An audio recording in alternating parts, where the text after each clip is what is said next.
Daniel chapter 11 from verse 32. And then it is in this particular verse that I want us to emphasize on, that is, but the people who know their God shall stand firm and take action.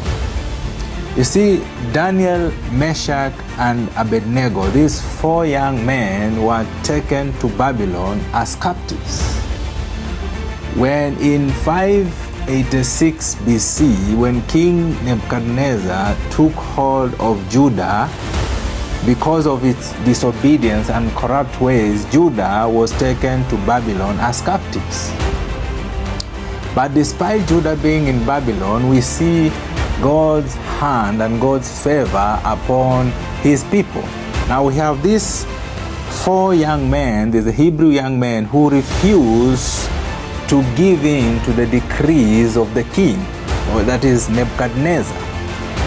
And these young men who refused to bow down to worship a god, or to worship an image that was not God, stood firm in the knowledge of their God.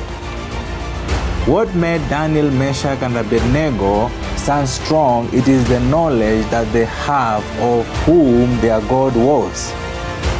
You see, knowledge about your God is very powerful. You see, the reason why most people worship what they worship is because they don't know the things they are worshiping. Jesus, with the Samaritan woman, when they are having a conversation at the well, Jesus explained to the woman that a time is coming when true worshippers will worship God in the Spirit. That is John chapter 4 from verse 22. And Jesus also answered the woman that you, Samaritan, worship what you don't know. So there is a very high possibility that people sometimes can be busy worshiping, but worshiping what they do not know.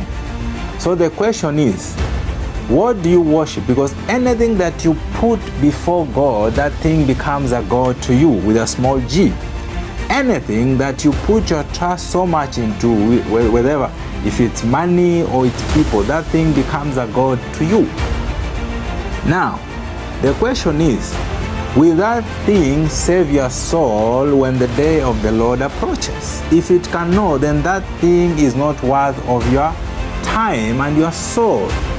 So Daniel, Meshach, and Abednego, these four young men, knew who their God was, and they never gave in to the decrees of the... Also, another point, we see Daniel enjoying the favors of the kings or the empires that took over. Daniel was in the high office during the time of Nebuchadnezzar. And during the time of Medo-Persia, Daniel was also exalted. The Medo-Persia, we are talking of the times of Cyrus the Great. And we see also when the time of Nebuchadnezzar, the grandson of Nebuchadnezzar, that is Belshazzar, when he took over power from his grandfather, that is Nebuchadnezzar, Daniel also was crowned and he was honored before the king. So we've seen how God is faithful to his people. We also see in the book of Psalms where David says, I've been young, but now I am old, and I have never seen the righteous forsaken or his children begging for bread. Beloved, God is faithful and God is full of love and mercy. And God is looking for believers who are willing to stand strong in the days of challenges and testing. And these believers will not give in to any kind of setback because they know who their God is. The Bible also tells